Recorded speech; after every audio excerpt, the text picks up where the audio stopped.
Sejam bem-vindos. Bom, a nossa proposta de hoje é falar sobre a mediunidade, né? E todos sabem que encontro de médiuns é porque todos nós, em um grau qualquer, somos médiuns, né?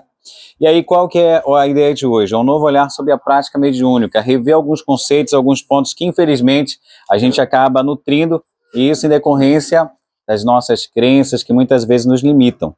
E a gente vai falar um pouquinho sobre a espiritualização de determinados cultos e como é que a gente pode renovar os nossos conceitos com esses cultos, né? Fazer com que a gente possa refletir e pensar um pouquinho sobre aquilo que a gente alimenta e aquilo que às vezes a religião nos impõe como certos dogmas, que a gente acaba se encaixando numa caixinha e vendo somente esse detalhe, esse ponto, tá bom? Então, para a gente começar, a gente tem aquele carinha bem ali, que é Jesus, que é um dos primeiros médiuns que a gente teve, né? Ele foi o intermediário entre Deus e nós. Então, foi um dos maiores médiuns, ele é o nosso exemplo, o nosso guia e modelo da humanidade, e por isso eu coloquei essa frase aqui: Jesus Cristo, modelo de perfeição para os homens. A gente vai passar por tudo que ele passou, e a vida de Jesus, quem sabe, não foi fácil. Então, vocês, quanto médium, quanto pessoas, saibam que a gente vai trilhar alguns caminhos espinhosos, né? Carregar algumas cruzes, passar por alguns sofrimentos. Então, quem é médium, a abertura para isso aí é que o sofrimento, às vezes, mesmo através da mediunidade, ele é um ensinamento para a nossa evolução. E aqui completando, é o médium por excelência entre nós e Deus. Bom, a primeira parte do nosso curso aqui vai ser falando basicamente sobre isso aqui: mediunidade e consciência. Só um conceito. O que é mediunidade? Vocês já têm o conceito do que é mediunidade? Mediunidade nada mais é do que o intercâmbio entre o mundo físico e o mundo espiritual através de um meio, que somos nós, né? O nosso corpo físico contém algumas propriedades que ele pode mudar de dimensões, principalmente quando nós dormimos, e acessar outras dimensões. Então nós somos um meio, um intercâmbio. E nós também possuímos algumas energias anímicas, por isso que a gente vai tratar também de animismo aqui, e a prática mediúnica com intervalos em que os espíritos muitas vezes estão próximos de nós, passando as suas intuições, as suas mensagens, as suas sensações, querendo contato. E isso se dá através de um fluido especial que a gente vai falar mais adiante. Bom, eu coloquei para vocês um pequeno texto que eu vou ler, e diz assim: mediunidade é uma oportunidade de trabalho para evolução pessoal e resgate kármico. Ninguém é mais especial por se ter esta ou aquela faculdade, mas sim pelo bom uso que se faz dela. Estamos encarnados para auxiliar no avanço da humanidade, mas também sujeitos a faltas, erros e influências.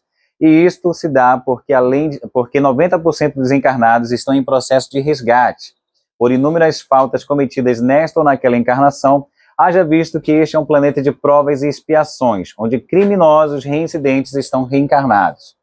Tomar consciência de quem realmente somos faz com que possamos nos prevenir de abrir brechas para influências através do ego e do orgulho, certo? Então, qual que é a primeira consciência que eu quero que vocês tomem na questão do curso? Todos nós somos falhos. Todos nós temos o nosso calcanhar de Aquiles. Mesmo que sejamos médios, você tenha a melhor faculdade do mundo, você está no mundo aqui, ó, de provas e expiações, e se estamos nesse mundo material onde o sofrimento ainda abrange grande parte da humanidade, nós não somos especiais, nós somos devedores. E mediunidade nada mais é do que um cargo, entre aspas, que Deus te dá ali, para que você possa ter mais inspirações, para que você possa ter mais contato com a espiritualidade, para trabalhar mais pelos outros, que muitas vezes é esse o papel que a mediunidade desempenha, certo? E como é que vem essas inspirações, esses sentimentos, esses impulsos generosos que muitas vezes a gente toma através da mediunidade? Lembrando que quando a gente fala de mediunidade e consciência, para expandir um pouco mais a mediunidade não é só a pessoa que está trabalhando dentro de uma casa espiritualista. Quem está trabalhando no centro espírita, quem está ali na igreja também fazendo um culto é um médium. Quem está indo ali cantar uma música boa, que emociona, também é médium. Quem escreve livros que não seja espírita, mas escreve de outros conteúdos, também é médium. E a gente vive nesse mar mergulhado por influências espirituais. Esse é o primeiro ponto. Então a gente sempre está recebendo estímulos de diversas formas. Só que a primeira pergunta para a gente abrir aqui o nosso curso é: quem é o médium? Né? E aí a gente vai fazer os resgates lá atrás. Quem somos nós? Essa pergunta ela é tão importante que aí você vai saber o tipo de mediunidade que você aborda, aonde você vai entrar com os seus desequilíbrios e onde você vai ser atacado e tratado ao mesmo tempo. Isso chama-se o nosso ponto vital, o nosso calcanhar de Aquiles, que são as nossas faltas e os erros. Eu, quanto ser humano, quem sou? Eu sou orgulhoso, sou vaidoso, sou mentiroso, gosto de beber, gosto de fumar, gosto muito de sexo, sou desequilibrado nessa área. Esse é o médium. E é essas pessoas que nós estamos em contato que vão trabalhar dentro de uma casa espírita, que vão aplicar um passe. Então, por que que é necessário ter consciência? Porque a gente precisa entender que a gente está lidando com o humano. E quanto humano, nós temos sentimentos, e esses sentimentos nem sempre são positivos. Eles muitas vezes são controversos, são antagônicos, muitas vezes geram inimizades, e isso tudo gera ataques. Então, eu sabendo me conhecer, eu sei que determinadas coisas estarão mais vulneráveis ou não para a minha pessoa. E no trabalho eu estarei com maior sintonia para o bem ou para o mal. Então é necessário que eu tome essa consciência. Então, o médium carrega crenças. E isso é muito importante que vocês entendam. E não é a crença só religiosa. A crença de formação de pai, de mãe, cultural, tudo isso abrange um determinado número que vai mexer com a consciência de vocês. Aquilo que você acredita desde criança, a sua formação cultural é que faz a formação da sua personalidade. E personalidade é uma parte do espírito que se manifesta nessa atual encarnação. Você está formando a sua personalidade agora. Quem é o Paulo? Quem é a Nani? Quem é o Fábio? Quem é a Adriana? Ela tem um conjunto de coisas que formaram essa personalidade agora. E existem personalidades que nós carregamos que ainda não foram trabalhadas lá atrás e que ficaram pela metade. Que elas, volta e meia, interferem na tua vida e se manifestam também, de forma muito perigosa. Quem aqui foi um assassino no passado? Quem aqui praticava o mal, falando mal dos outros? Quem aqui usou muita bebida, acabou reencarnando com uma determinada cirrose, e pode, se tiver um contatozinho aí, ainda querer beber e acabar desencarnando por conta disso. Então a gente tem inúmeros problemas ocasionados pelo nosso sistema de crenças. E sistema de crenças são coisas que nos limitam. Elas colocam determinados bloqueios na gente. Então você nunca pode, digamos, enraizar uma crença. O problema é, como nós estamos aqui com 90%, muita gente tem ego e orgulho, todos nós temos, a gente enraiza essas crenças.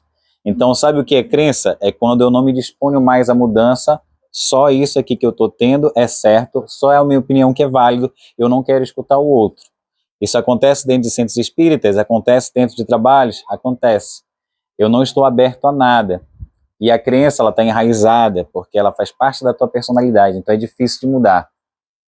E aqui a proposta é para que hoje vocês possam se abrir para alguns conceitos, e eu já dou parabéns a vocês que se proporam a vir até o nosso trabalho, né? De conhecer um pouquinho sobre a mediunidade e de ampliar os horizontes de vocês. Por isso eu peço que todos possam estar com a mente aberta, que possam duvidar de tudo que eu fale aqui, né, e que possam sair até com mais dúvidas do que quando entraram, para que vocês possam buscar as respostas de vocês. Não sou dono da verdade, tenho alguma parte de conhecimento que a gente busca nesse trabalho de 10 anos com a espiritualidade, e que para mim também começou muito antes, junto com Simone. Então a gente vai falar um pouquinho sobre crenças e valores, que também são o que nós carregamos. Valores vêm contra a questão moral e ética. Bruno, essa parte está muito chata, não vim aqui nada para saber disso. Por que que é importante? Porque isso faz parte da formação do médium. E o médium é uma pessoa que deve ser um homem de bem, né? Que deve ter valores nobres. Se eu, quanto pessoa, não valho nada, qual o espírito que eu vou atrair? Né? Então, a gente precisa mudar os nossos valores. E aí a gente tem crenças, valores e sentimentos. Qual o sentimento que mais me nutre? Pela parte da manhã, quando eu acordo, quando eu vou trabalhar, qual o sentimento que eu mais carrego dentro de mim?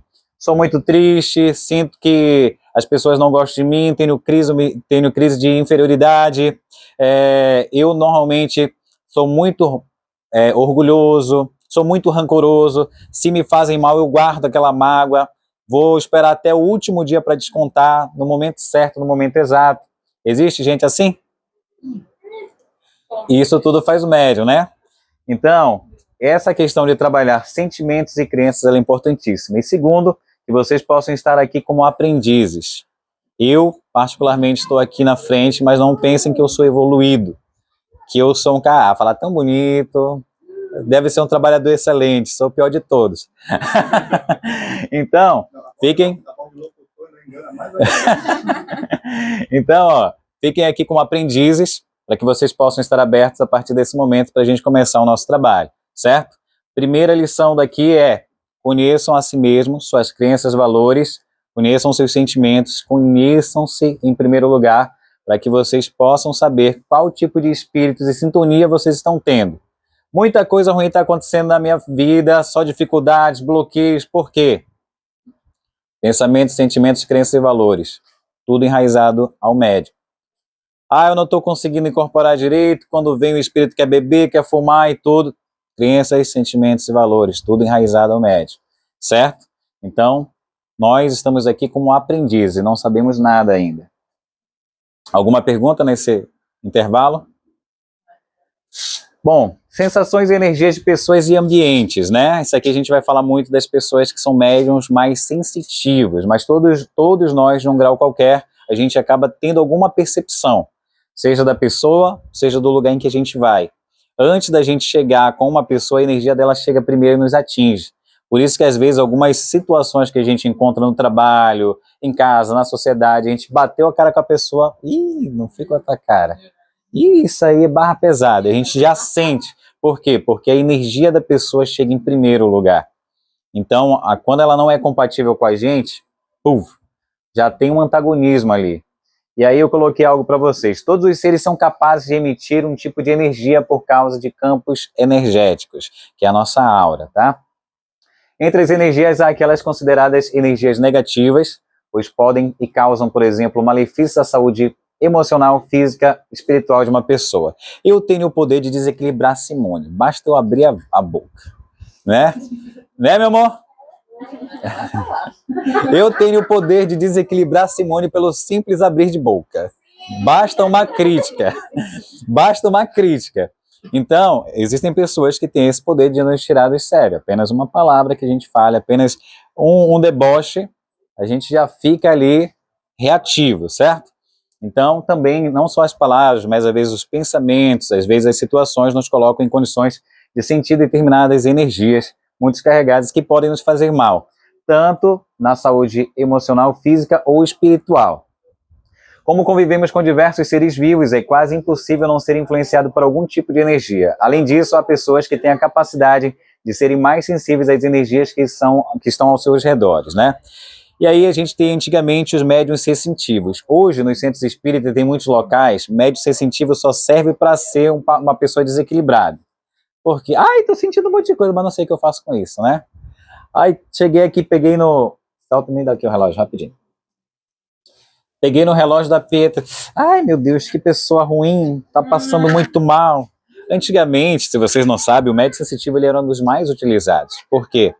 Através de uma situação de uma pessoa que estivesse carregando um sentimento muito ruim, quisesse tentar suicídio, passou por um episódio muito negativo de violência, que carrega traumas, os médiuns sensitivos eles eram utilizados para tocar em objetos, em pessoas, e aí ele conseguia sentir a energia que aquela pessoa transmitiu, porque tudo isso aqui que nós carregamos, que é de uso pessoal nosso, ele está impregnado com a nossa energia. E aí, do estado emocional que eu tive mais forte, ele é capaz de alterar isso aqui. As moléculas carregam essas energias que estão conosco. Nós também somos energia. Então, os médiuns eram utilizados para pegar isso aqui e falar, essa pessoa está mal, essa pessoa precisa de ajuda, essa pessoa está tentando se matar. E eles conseguiam descobrir, inclusive, crimes. Hoje, os médiuns dentro dos centros espíritas sensitivos são desequilibrados, só passam mal, porque não tem ninguém que trabalhe a mediunidade deles. E o porquê? Porque o próprio dirigente, muitos, não sabem o que fazer com as sensações que essas pessoas sentem. Então, eles são muito bons. Entrei num ambiente, passei mal, estou sentindo uma energia, uma ânsia, uma vontade de vomitar, uma dor de cabeça. A pessoa está detectando, olha, seu ambiente não está legal, você precisa harmonizar esse ambiente. Está tendo muita confusão, muita briga, muita situação ruim. Melhore a sua casa, a sua harmonia, porque a situação aqui está muito pesada. Ela é a única pessoa capaz de detectar, na maioria das vezes, magos negros, que são espíritos especialistas que fazem ataques a pessoas e a instituições. Porque o chakra dela, né, o complexo solar dela, gira pegando como se fosse um radar todo o ambiente, em torno quase de 20 metros. Pode pegar até mais, dependendo do médium. E aí ele faz como se fosse uma varredura no ambiente, e ele detecta tudo. E ele é muito sensível, como se fosse ali um radioscópio, por exemplo, que capta tudo. Então, nesse caso, o médium sensitivo ele seria muito bom. Só que qual é o problema da atualidade? Ninguém entende o médium sensitivo. Ele é uma pessoa que vai dar dor de cabeça, que vai dar problema porque ele não sabe o que faz com as sensações e ninguém sabe trabalhar muitas vezes com ele. E indicar para ele qual que é o tratamento que ele precisa fazer, né? E tem mais, ele também é capaz de sentir essas energias, olha, física, espiritual e emocional. Então vê a angústia, que ele sente muito forte, os sentimentos, ele vai sentir a dor de cabeça, ele vai sentir digamos ali, uma vontade de ir ao banheiro, uma diarreia, todas as sensações que estão impregnadas no ambiente, das energias que estão acumuladas naqueles ambientes. Inclusive de sentir o sentimento que a pessoa estava sentindo no momento, de raiva e tudo. Isso, os médiuns mais sensitivos. Então, você vai chegar perto da Rose, por exemplo, Rose, você pegou aqui, aí, já sentiu alguma coisa, é frescura? Não, mas qual que é o termo, o equilíbrio que se precisa ter nisso aí? Saber como direcionar a pessoa que ela está sobre um ataque ou que ela está passando mal e também trabalhar o pensamento, até que ponto, e esse é o ponto mais difícil, o que eu estou sentindo é real, está acontecendo ou são impressões da minha cabeça? Porque o médium sensitivo também ele é muito sugestivo. O que é a sugestão? Se a gente estiver fazendo um trabalho de limpeza de corrente, de guardião, de Exu, por exemplo, o médium sensitivo já está. Estou sentindo. E vai querer incorporar. E às vezes não tem espírito nenhum. Às vezes é a questão da corrente energética do ambiente que está sendo trabalhada. E aí esse é o detalhe mais difícil e a gente vai explicar depois à frente como é que funciona essa situação. Beleza? Alguma pergunta até aqui?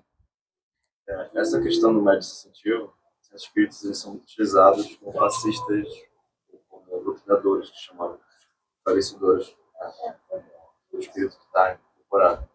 Porque é uma forma de fazer a utilização dessa mediunidade, né? Tipo, se eu vou dar um passo em uma pessoa, preciso ter uma sensação mais ou menos de um problema dela.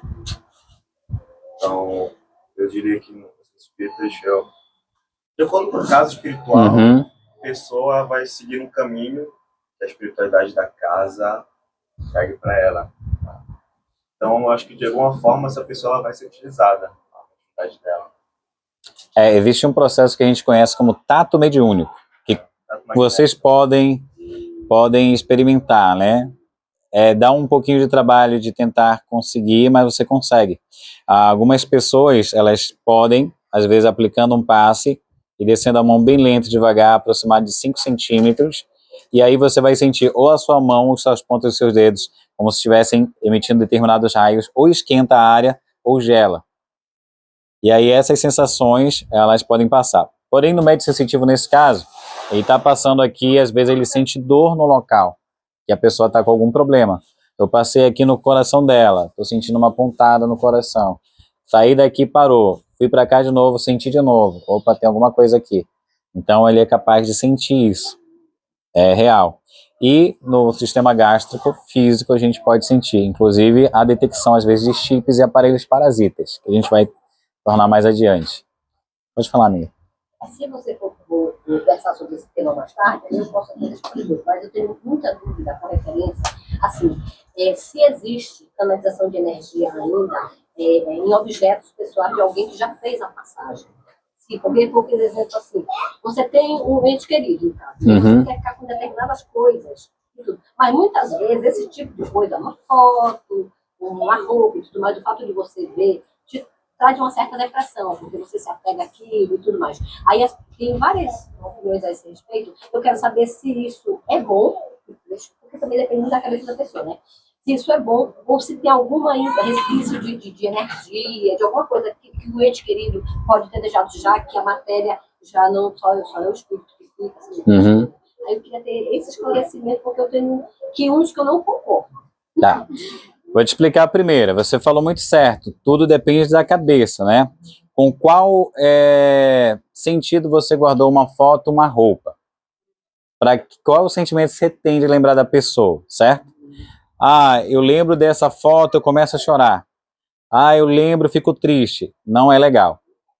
Aí eu diria, você pode eliminar isso aí, porque você está te prejudicando e prejudicando o espírito, já que toda vez que você lembra, você acaba afetando energeticamente ele por laço de afinidade que vocês têm. Então, nesse ponto, não seria legal, porque a tua emoção, ela precisava ser trabalhada para você lembrar com ele dos melhores momentos, da alegria, da gratidão, dos bons momentos que viveram. Isso seria libertário, porque se você criar a consciência, ó, ele partiu, mas eu sei que lá onde ele está num plano melhor, eu consigo aceitar de boa, eu sei que o que aconteceu foi para melhor, foi Deus que permitiu, então você está se libertando do sentimento do apego e da posse. Mas a partir do momento que você guarda uma foto, começa a lembrar, não aceita, eu não queria que tivesse partido, por que partiu tão cedo, e essas dúvidas vêm, você se prende e prende também o espírito num processo que pode começar com uma obsessão de um encarnado para um desencarnado. O segundo ponto da sua resposta, que é sobre como é que se diz? Do apego do espírito, né? Certo. Você tinha muitos objetos, aí você precisa saber se o espírito, a pessoa que desencarnou, ela era muito apegada aos bens dela, a uma calça, a uma roupa, a um local que ela gostava, a uma cadeira que ela queria que ninguém sentasse, aí é prejudicial. Por que prejudicial? Por mais que ele tenha desencarnado, dependendo do nível de morte e tudo, pessoas que são muito apegadas, elas podem acabar assombrando a casa, né? E como é que se torna ruim isso? Porque ela não consegue se desprender dos bens materiais pelo próprio vínculo que ela tem.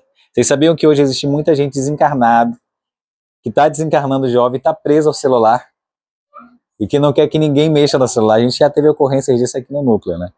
E esse é um ponto, porque você se apega a determinados locais ou coisas que são suas. Por exemplo, brechós, quem gosta de comprar roupa em brechó, você vai, a maioria você não consegue perceber, mas você sente a energia. A maioria das vezes tem um monte de espírito que está apegado às suas roupas, que comprou as suas jaquetas, coisas caras que estão sendo vendidas por 5, 10 reais. A gente foi uma vez numa experiência que nós tivemos, eu e Simone aqui no brechó, e a Simone viu um casaco muito bonito lá, e ela falou, olha, que bacana. Olha, muito linda, se vou levar isso aqui. Quanto é isso aqui? A mulher, 10 reais. Aí o espírito rapidinho do lado dela, 10 reais? Eu comprei isso, foi uma fortuna. E um monte de espírito, a mãe deixou lá o negócio e saiu correndo, né? E isso existe? Existe, infelizmente, porque nós não estamos preparados para o morrer, para o desencarnar. Então, normalmente, a gente não se programa para isso, não faz o desapego, e a gente ainda tem a posse do meu e minha. Né? É meu marido, morri, mas não consigo sair de perto. Se arrumar outro, Deus o livre. Existem muitos espíritos que ainda prejudicam os relacionamentos. Ah, depois que fulano... Vocês vão ouvir essas palavras que eu vou falar. Depois que fulana morreu, eu não consigo mais me relacionar com ninguém, meus relacionamentos nunca mais deu certo, minha vida era meu mesmo com ele. É o espírito que está lá. E perturba, provoca briga e tudo, até você deixar o cara. Porque ele não quer. Então essas coisas elas precisam ser trabalhadas pela questão do apego. E aí cabe a nós, né, quanto médios também, saber qual que é o nosso nível de apego. Eu tinha um nível de apego horrível com as minhas coisas, né? A dona Negra que trabalhou isso em mim. Porque eu comprava meus cristais, comprava minhas coisas de tratamento, né, meus pêndulos, a mãe ia usar. E era caro, hein? A gente sempre vai por isso, né? Era caro. Mãe, ela não sabe quanto custa. Aí terminava o tratamento, ela jogava no chão, às vezes quebrava, porque era necessário quebrar por conta das energias. Ou então, às vezes, ela pegava e atirava fora, chovia e levava as coisas. Meu Deus! E aí ela foi vendo as situações até ela... E, meu filho, isso aqui é necessário, isso aqui é um mineral, tem na terra e tudo. Precisa ser feita assim a questão das energias. E depois, os consulentes vinham trazendo, algumas pessoas iam comprando e a gente foi fazendo trabalho. Hoje a gente desapegou mais disso. Pode falar, seu Edson. Uma das minhas reencarnações eu fui Mago Negro. Então eu trago muito esse tipo de energia, né? Eu senti a energia do ambiente, eu senti a energia das pessoas. O que acontece muito é que isso me prejudica às vezes, entendeu? Isso me deixa assim muito para baixo, muito ambiente, entendeu? E assim, como é que eu posso trabalhar esse lado de proteção? Não Tá. Primeira pergunta, para a gente não ficar muito subjetivo. Como é que você sabe que você foi um mago negro? porque eu tenho uma regulação. Certo. O profissional era confiável? Porque assim, o que que acontece? Eu vou te explicar, não que eu esteja duvidando da proposta, entendeu? Na Conselheria lá do Valdo Vieira, lá no Código do Açúcar. Certo, eu vou te explicar o porquê dessa pergunta que eu te fiz. Porque algumas vezes, mesmo que você vá em alguns locais, qual a necessidade de você saber que você foi um mago negro? Agora não foi uma necessidade. Não, só estou fazendo um pequeno breve, né? Qual que é a necessidade de você saber que você foi um mago negro? Desse jeito. Na verdade, não foi uma necessidade. Foi tipo assim, vamos dizer assim, como que eu te explicar? Foi uma coisa espontânea. Uma coisa muito espontânea. Praticamente foi o meu primeiro despertar espiritual. Foi quando eu fui lá na consultoria lá em Foz do Iguaçu. Então, o que acontece? Eu senti uma coisa muito louca nesse dia. Sabe? Eu assim, até hoje uma experiência muito... De todas as experiências que eu já tive, foi uma experiência muito diferente. Uma regressão espiritual praticamente sozinha, num lugar só eu. Entendeu? E onde eu me via no século XVII, sendo um mago negro. Entendeu? Orientando uma pessoa. Entendeu? Então, desde esse dia, eu comecei a estudar muito sobre isso. O despertar espiritual praticamente começou esse dia, esse ano que eu fui para lá. Então, o que eu quero te perguntar, né, é sobre A proteção. A proteção da energia. A gente vai já falar sobre isso. Porque, cara, eu sinto muito a energia das pessoas, eu sinto muito a energia do ambiente. Então, às vezes, isso me prejudica dessa forma. Né? Aí o que que a gente vai fazer? Eu vou só completar o que eu queria te falar. Às vezes algumas informações elas acabam sendo desnecessárias para a nossa encarnação. Quando vem de forma espontânea, assim, quem eu fui, já vem do teu inconsciente, top. Mas quando você vai num local que as pessoas te revelam que você foi isso, aquilo, outro, às vezes não é muito positivo. Por quê? Porque vai mexer com aqui, ó, a consciência. Você pode estar não preparado para aquela informação. E aí, essa informação vai te causar mais problemas do que te auxiliar.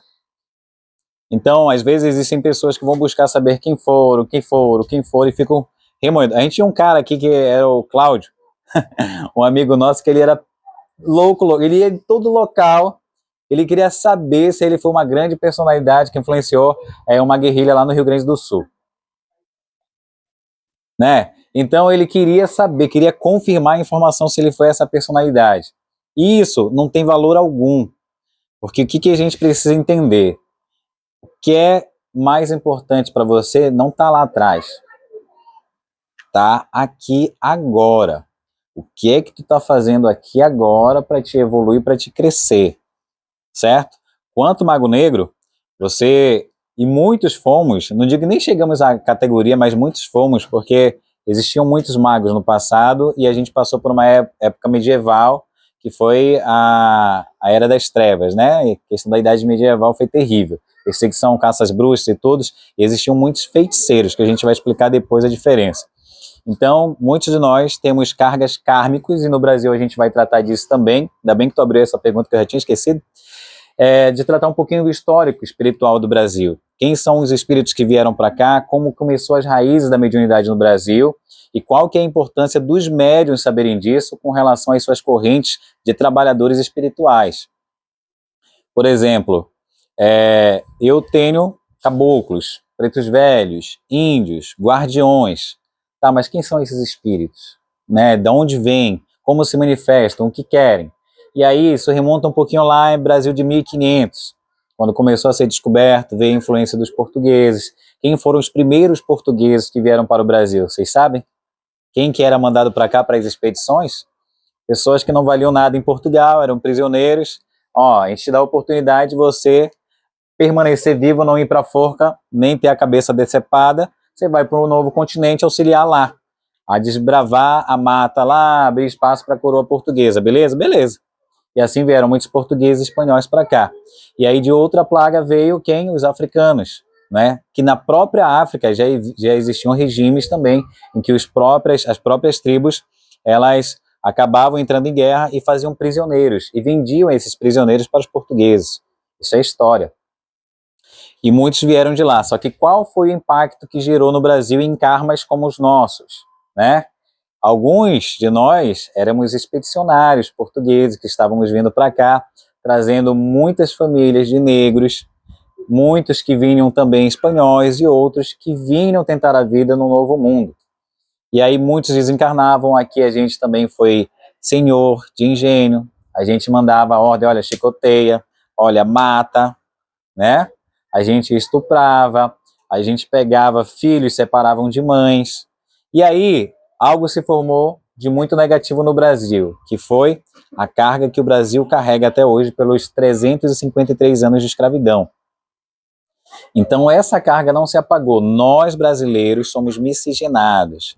Nós temos 5 influências. Eu não falo 3 porque as maiores são português, índio e o negro.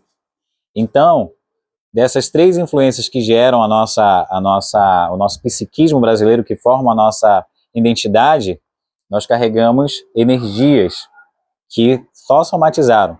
O Brasil, se a gente tivesse uma religião verdadeiramente brasileira, sabe qual seria a religião brasileira? Umbanda. A única religião que nasceu aqui, de verdade. Tem todas as características dos portugueses, dos índios, dos negros. Todas. E ela é aberta. Então a nossa religião brasileira, se a gente tivesse orgulho de falar, a gente era umbandista. Mas muitos não têm porque também não conhecem a história. E sabe por que você aceita Cristo, assim com a cruz que vem carregando por Portugal? E se você estudar o nível da história, você vai ver que os portugueses mataram muito. Alguns, né, dos jesuítas, dos padres jesuítas também, infelizmente acabaram auxiliando algumas matanças, ordenando que fosse positivo em nome de Deus. Aconteceu isso no Brasil? Aconteceu. Por que a gente aceita a religião cristã? Porque nós fomos catequizados e a igreja da influência portuguesa, a questão, ela foi muito forte no Brasil. Mas isso não quer dizer que eles também não tiveram os seus méritos, porque tudo vem a mando de Deus. É necessário que o índio evoluísse, era necessário que o negro também viesse para cá, para que essa raça fosse formada, e para que espíritos aqui também viessem em redenção. E até mesmo para que essas energias aqui viessem trazendo espíritos de outros orbes que também são evoluídos para auxiliar no processo da humanidade. Então, todas essas coisas aconteceram para que a consciência brasileira fosse, rapidinho, amigo, fosse diferente das outras, em que aqui você pode ter diversas religiões e todo mundo está se matando, todo mundo está provocando guerra. Porque lá fora, como eu já disse uma vez, a maioria das guerras começaram por dogmas políticos e religiosos. E aqui no Brasil a gente consegue ter até uma harmonia. Você pode ser umbandista, você pode ser budista, você pode ser taoísta, islâmico, todo mundo está aí, de boa. Existe alguns excessos de vez em quando? Existe, porque ainda existe muita gente enraizada que vem de outros processos lá atrás que não aceita diferentes religiões. Mas hoje, com a consciência que a gente tem aí diversas influências religiosas que a gente consegue viver muito bem. E cada vez mais as pessoas estão tendo um olhar de espiritualização, onde a parte de que Deus está ali na igreja, beleza, está na igreja, mas eu não preciso ter um culto mais material. Eu estou me espiritualizando e já estou entendendo. A maioria das pessoas, elas começaram a entrar num processo de espiritualização, de espiritualidade, que é diferente da religiosidade. A religiosidade, ela traz dogma, ela traz determinados conceitos que você deve seguir à risca, não é? Por exemplo, se perguntar para um católico, eu sou católico, mas você comunga, você vai às missas, você conhece a liturgia? Conheço. Mas o que você acha de Jesus? Jesus tem um corpo material? Não, ele foi isso aí. Tem gente que, não, prefiro a visão espírita nesse ponto. Então você tem um católico, ainda dentro do culto, né, achando que é muito melhor a visão espírita de determinados pontos. Então a gente tem isso dentro do Brasil. E que não tira a grandiosidade de Deus. Mas a gente carrega algo que é kármico, né? os negros, os índios e os portugueses, que formam a nossa nação, eles trouxeram muitas informações. E aí, por essas informações que foram lançadas por terra, criou-se algo, né? Quando o Espiritismo chegou no Brasil, ele chegou pelo Pelourinho, muito interessante, né? Nos idos aí de 1860, quase 69, quando Kardec estava próximo a desencarnar. Aqui já tinha sido montado um grupo espírita, teve uma comunicação de um espírito chamado Ismael, que foi o primeiro, esqueci o nome do grupo espírita. E aí ele comunicou que fazia parte da falange do Espírito Verdade, que estavam também começando um trabalho no Brasil. A partir desse momento, começou-se ali um padre, que veio da França, trouxe o livro dos Espíritos, achou interessante, começou um grupo e começaram a fazer testes, né, com os médios e todos aqui, e começaram a fazer aquelas reuniões, beleza.